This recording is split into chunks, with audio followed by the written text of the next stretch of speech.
హైదరాబాద్లో 50 లక్షల రూపాయల హవాలా మనీని సీజ్ చేశారు. ఓ వాహనంలో నగదు తరలిస్తుండగా రాయదుర్గం దగ్గర స్వాధీనం చేసుకున్నారు. విశ్వసనీయ సమాచారంతో రాత్రి 10 గంటల సమయంలో సైబరాబాద్ ఎస్ఓటీ మాదాపూర్ బృందం సోదాలు చేసింది. వాహనంలో తరలిస్తున్న డబ్బుకు సంబంధించి పోలీసులు దర్యాప్తు చేస్తున్నారు. ఎలాంటి పత్రాలు లేకుండా డబ్బులను మహారాష్ట్రకు తరలిస్తున్నారు. ఈ డబ్బులన్నీ రియల్ ఎస్టేట్కి సంబంధించిన లావాదేవీల నగదని నిందితుడు చెప్పినప్పటికీ ఎలాంటి ఆధారాలు చూపించలేదు. ఆ వ్యక్తిని మాదాపూర్ ఎస్ఐటి పోలీసులు రాయదుర్గం పోలీసులకు అప్పగించారు.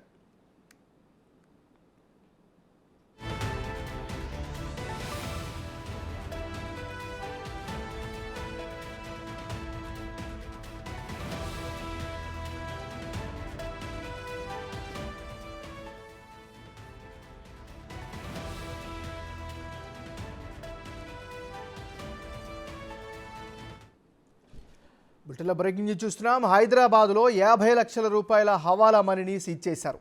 ఇక ఇదే అంశానికి సంబంధించి మరింత తాజా సమాచారం అందించేందుకు మా రిపోర్టర్ సురేష్ ఫోన్లో సిద్ధంగా ఉన్నారు. సురేష్, చెప్పండి, మీ దగ్గర ఉన్న అప్డేట్స్ ఏంటి?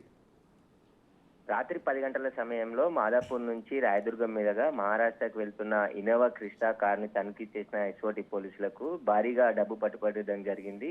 విక్రమ్ అనే వ్యక్తి డబ్బు తరలిస్తున్నట్టుగా గుర్తించి అతన్ని అదుపులోకి తీసుకొని డబ్బుకు సంబంధించిన వివరాలు అడగడంతో ఆయన రియల్ ఎస్టేట్ కంపెనీకి సంబంధించిన డబ్బులుగా చెప్పాడు. కానీ దానికి సంబంధించి ఎలాంటి రిసిప్ట్లు కానీ వాటికి సంబంధించిన బ్యాంక్ లావాదేవీలకు సంబంధించి ఎలాంటి రుజువులు చూపించకపోవడంతో రాయదుర్గం పోలీసులకు ఎస్ఓటి పోలీసులు విక్రమ్ ని అప్పచెప్పడం జరిగింది. దీనిపైనే రాయదుర్గం పోలీసులు కేసు నమోదు చేసి ఇన్కమ్ ట్యాక్స్ అధికారులకు కూడా సమాచారం అందిస్తాం. ఈ నగదుకు సంబంధించి ఎక్కడికి తరలిస్తున్నారు, దీని వెనకాల ఎవరున్నారు, హవాలా రాకెట్ అయితే ఎవరి ద్వారా డబ్బులు తీసుకొని ఎవరికి సరఫరా చేస్తున్నారనే దానిపై దర్యాప్తులో తేలుతుందని చెప్పేసి కూడా రాయదుర్గం పోలీసులు చెప్తున్నారు. దీనికి సంబంధించి కేసు నమోదు చేసి ఇన్కమ్ ట్యాక్స్ అధికారులకు ఫర్దర్ గా ఇన్వెస్టిగేషన్ కోసం సమాచారం అందించామని చెప్పేసి కూడా పోలీసులు చెప్తున్నారు.